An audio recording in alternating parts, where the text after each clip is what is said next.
ఒక యజ్ఞము చేసి కాలసర్పదోష నివారణ చేసి అట్టి భూమిని బ్రాహ్మణుడికి దానం ఇచ్చి బ్రాహ్మణుడికి నమస్కరించి,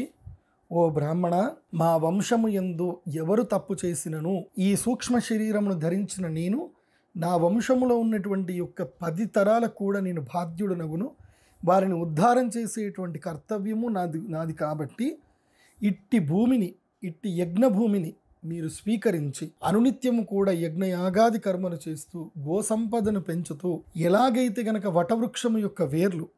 అశ్వత్థ వృక్షం అంటే రావి చెట్టు యొక్క వేర్లు ఎట్లాగైతే గనక అభివృద్ధి చెందుతూ పిల్లల మర్రి చెట్టు, రావి చెట్టు, మర్రి చెట్టు ఎలాగైతే గనక వాటి యొక్క ఊడ పడుతూ భూమిలోకి వచ్చుకుంటూ ఎట్లాగైతే గనక వంశీ వృక్షంగా అవి పెరుగుతాయో, అలాగే మా వంశము కూడా అనిరతంగా పెరుగునుగాక, మా వంశములో ఎవరి కూడా కీడు జరిగిపోవునుగాక అని చెప్పి ఆ బ్రాహ్మణుడికి గోవులను, భూమిని, సువర్ణమును దానం ఇవ్వాలి.